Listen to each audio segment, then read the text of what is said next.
Welcome to Biggest Spoilars, the destination for exclusive spoilers, latest updates. Port Charles is a city perpetually balanced on the knife's edge of crisis, but this week, the delicate scales of justice, family loyalty, and raw ambition are set to tip violently. In a dramatic confluence of events, the community finds itself embroiled in a trial that is less about the law and more about the sins of the past catching up to the present. At the heart of the storm is Rocco Falconeri, a young man whose future hangs in the balance, and the desperate measures those who love him are willing to take. As shocking confessions are made, heartbreaking pleas are rejected, and fatal plans are set in motion, the city undergoes a brutal baptism by fire, testing the very fabric of its most powerful families. The trial of Rocco Falconeri has become the axis upon which Port Charles spins, and the proceedings have taken a turn for the catastrophic. The district attorney, armed with Giovanni Gio Palmieri's confession and the manipulative testimony of Professor Henry Hank Dalton, has painted Rocco not as a misguided youth, but as a calculated criminal. The charges have been inflated, the narrative twisted, and it's clear this is no longer a simple case of a teenage mistake. It's a targeted takedown. The air in the courtroom is thick with a palpable sense of injustice, a feeling that has pushed two key figures to their breaking point. In a move that sends shockwaves through the PCPD, Danny Morgan and Charlotte Cassadine, armed with a resolve that belies their years, voluntarily turned themselves in. This is not an act of surrender, but one of defiance. They arrive at the police station not as frightened children, but as determined allies, ready to corroborate Rocco's version of events and expose the truth. Their confession is a powerful testament to their bond with Rocco and a stark indictment of the adults who have failed them. They intend to tell the cops everything, about the influence of Professor Dalton, the context of Joe's involvement, and the fact that Rocco is being framed for crimes far exceeding his actual actions. This brave, yet perilous, decision is the first major salvo in the battle for Rocco's freedom, a baptism into a harsh adult world they should never have had to enter. For Lulu Spencer, this moment is the culmination of her most agonizing parental dilemma. The war between her children has left her emotionally eviscerated. To save her son, Rocco, from a prison sentence, she must effectively sacrifice her daughter, Charlotte, to the mercies of the juvenile justice system. She has spent sleepless nights contemplating this very scenario, her mother's heart torn in two. The idea of her children being processed, fingerprinted, and potentially incarcerated is a nightmare made real. When Dante brings her the news of Danny and Charlotte's confession, the conversation quickly turns heated. Dante, ever the pragmatist and protective father, seeks a clear villain. He attempts to lay the blame squarely on Gio Palmieri. He confessed, Lulu. This is on him. He's the one who pulled them all into this mess, Dante argues, his voice tight with a frustration born of helplessness. But Lulu, viewing the situation through a more nuanced, and perhaps guilt-ridden, lens, pushes back. Is it, Dante? Is it really all on Gio? Or do we have to accept that Rocco bears some responsibility here? He made choices, too. This sparks a fierce debate. Dante, horrified, interprets her words as a betrayal. Are you saying our son did this to himself? That he's to blame for being framed? He fires back, the gulf between their perspectives widening. Lulu clarifies that her point is not to vilify their son, but to acknowledge the complex reality. The real issue, the true cancer in this situation, is Professor Hank Dalton. He is the puppeteer, pulling the strings from the shadows, magnifying Rocco's minor transgressions into major felonies to serve his own inscrutable ends. This familial conflict highlights the central tension of the trial. Is it about accountability for a single act, or is it a proxy war against a far more sinister force? While the Falconeri-Spencer family grapples with internal strife and sacrificial acts, another drama unfolds, one rooted in the painful history of unrequited love and hard truths. Britt Westbourne, in a moment of profound vulnerability, approaches Jason Morgan with a desperate plea. Understanding the power of Jason's influence, and the bond he shares with his son, she begs him to convince Danny to formally come forward and testify for Rocco. She believes that Danny's testimony, combined with Charlotte's, could create an undeniable wall of truth that even Dalton cannot penetrate.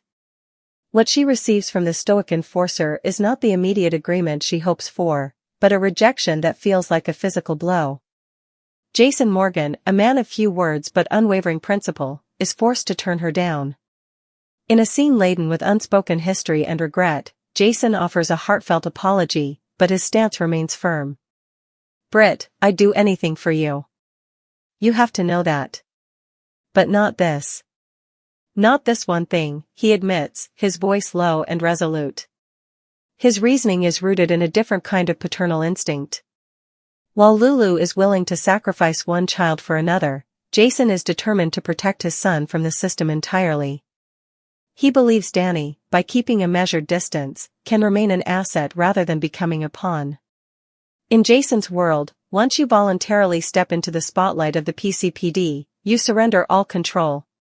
He may see Danny's quiet, behind-the-scenes support as more valuable than a public confession that could tether him to the case indefinitely. Britt is left with no choice but to accept this painful reality, a stark reminder that her place in Jason's life, while cherished, has its limits. His rejection forces her to see their relationship for what it is, not for what she might have dreamed it could be. This personal setback for Britt coincides with her professional life hurtling toward a moral abyss. Her work with the enigmatic and ruthless Jen Sidwell on their high-stakes project has always been a Faustian bargain, but Hank Dalton's interference is threatening to blow the entire operation. Britt, backed into a corner and furious at the injustice being wrought upon an innocent young man, hands down a stern ultimatum. While it may be directed at Jason, it is far more likely aimed at her powerful partner, Sidwell. Fed up with Dalton's machinations, which are not only framing Rocco but also jeopardizing their sensitive work, Britt likely confronts Sidwell. Her message is simple and brutal: eliminate the Dalton problem, or I walk. Find a way to silence him, or you lose me and my expertise on this project for good. This is not a request, it is a demand born of desperation and a flickering sense of righteousness. Unwittingly, Britt's ultimatum becomes the catalyst for a deadly chain of events. Jen Sidwell, a man whose ambition is matched only by his temper, has already reached his own boiling point regarding Professor Dalton. He views the professor not as a misguided academic, but as a loose cannon whose personal vendettas are creating unacceptable risk for their multi-million-dollar enterprise. In a clandestine meeting with his loyal fixer, Marco Rios, Sidwell's calm exterior finally shatters. His temper, usually kept on a tight leash, flares dangerously. "Dalton is the issue," Sidwell will snarl, his voice dripping with venom. "He's become a liability we can no longer afford." He then articulates a fatal plan, suggesting to Marco with chilling pragmatism that if Hank Dalton were to simply go away, then so too would their most pressing problems. He may not explicitly order a hit, but the implication is clear, a classic mob-style suggestion wrapped in corporate jargon. Perhaps the professor needs to meet with an unfortunate accident. A grim fate that would solve all our problems, immediately. Marco Rios, a man accustomed to translating Sidwell's dark wishes into action, understands the assignment perfectly. Britt's ultimatum, while not the sole motive, provides Sidwell with an additional, convenient justification for enacting this violent solution. He can now frame it as protecting their asset, Britt, while simultaneously neutralizing a threat. This fatal plot does not exist in a vacuum, and its tendrils are poised to ensnare one of Port Charles's most beloved figures, Mayor Laura Collins. As a devoted grandmother to Charlotte and a steadfast supporter of Rocco, Laura is already deeply invested in the trial's outcome. Her political and personal worlds are colliding with catastrophic force. In a conversation with Sonny Corinthos, the two power brokers assess the bleak landscape. Sonny, a man who has lived his life preparing for the worst, offers Laura some grim but practical wisdom. "We hope for the best, Laura. We pray for a miracle. But we have to prepare for the worst. The wheels of justice in this town have a way of grinding people to dust," he advises, his words heavy with the weight of his own history with the legal system. Laura, ever the optimist, wants to believe in the system she represents, but even she can feel the ground shifting beneath her feet. Sonny's warning is prophetic, for Laura's worst days are indeed ahead of her. Her determination to uncover the truth behind Dalton's motives and Sidwell's involvement will inevitably pull her directly into the path of Sidwell's fatal plan. She may stumble upon a piece of evidence, overhear a cryptic conversation, or simply ask one too many questions. However it happens, Laura Collins is on a collision course with danger, and her quest for justice for her grandson could make her a witness, or a target, in a conspiracy far deadlier than a simple trial. Amidst this high-stakes drama, another dangerous game is being played in the shadows. Carly Spencer, still reeling from the revelation that Detective Jack Brennan's negligence placed her daughter, Jocelyn, in mortal jeopardy, continues her perilous masquerade. Brennan, ever the astute investigator, decides to quiz an emotional Carly. He may be following up on the lab break-in, probing for any inconsistencies in her story, or he may simply be growing suspicious of her recent behavior. The weight of her deception, of having to share a home and a life with the man who harmed her child, is taking its toll, manifesting as tearful outbursts. In a masterful performance of twisted sincerity, Carly looks Brennan in the eye, her voice cracking with manufactured emotion. "I just want you to know, Jack. I accept you for who you are. All of you. The past is the past," she insists. Brennan, likely narcissistic and blinded by his own ambition, may misinterpret her tears as a sign of submission and her words as a victory. He likely believes he has successfully manipulated her into full compliance. He has no idea that Carly's acceptance is, in reality, her full acknowledgement of his true, duplicitous nature. She has accepted that he is a liar and a danger, and her declaration is a silent vow of vengeance. Every word she speaks to him is a carefully placed piece in a complex strategy to bring him down from the inside. General Hospital spoilers confirm that Carly will continue to play this dangerous game, walking a razor's edge where a single misstep could lead to catastrophic consequences for her and her entire family. As Tuesday's episode unfolds, Port Charles stands at a precipice. The confessions of Danny and Charlotte represent a baptism of fire for the next generation, a forced entry into a world of adult consequences. The encouraging words shared between family members are laced with fear and desperation, a fragile attempt to maintain hope in the face of overwhelming odds. And beneath it all, the angry threats whispered in corporate boardrooms and dark alleys are coalescing into a fatal plan that promises to unleash a wave of violence that will engulf the innocent and the guilty alike. The trial of Rocco Falconeri was merely the spark. The city is now bracing for the explosion. Danny Morgan and Charlotte Cassadine will confess to the Bobbies, while Jason Morgan rejects Britt's plea and Jen Sidwell forms a fatal plan. First, Jason will have to apologize to Britt when he's forced to turn down her request. After Jason admits he'd do anything except this one thing for Britt, she'll have to accept where effects stand. Britt may be hoping Jason will move Danny to come forward and help Rocco Falconeri, but Jason may suppose Danny needs to keep his hands clean. Of course, Lulu Spencer has formerly been meaning the idea of getting Danny and Charlotte to turn themselves in for Rocco's sake, but she's upset it would mean immolating her son to save her son. Anyhow, Danny and Charlotte will indeed turn themselves in at the PCPD in Tuesday's GH occasion, so they'll do whatever they can to back up Rocco's interpretation of events. During a discussion with Dante Falconeri, he'll try to put the blame on Giovanni Gio Palmieri now that Joe's made a concession. Still, Lulu will suppose Rocco bears some responsibility then, so Dante will wonder if she's saying their son did this to himself.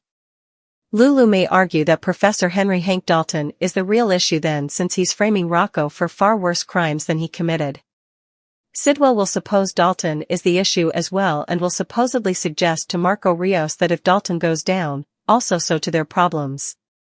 GH suckers will see Sidwell's temper flare over Dalton's conduct, so he may allude to Marco that the professor needs to meet a grim fate right down. Britt will also hand down and claim on Tuesday's show, so that might involve her discussion with Jason or maybe a different one with Sidwell. However, that could give him another motive to wipe the professor off the chart, if Britt pushes Sidwell to exclude Dalton or threat losing her on the design. Over with Sonny Corinthos, he'll tell Laura Collins that they should hope for the stylish and prepare for the worst. Laura indeed has some worse days ahead of her since it looks like she'll get tangled up in Sidwell's fatal plot for Dalton soon enough. In the meantime, Jack Brennan will quiz an emotional Carly Spencer, so that may involve what she knows about the lab break heft.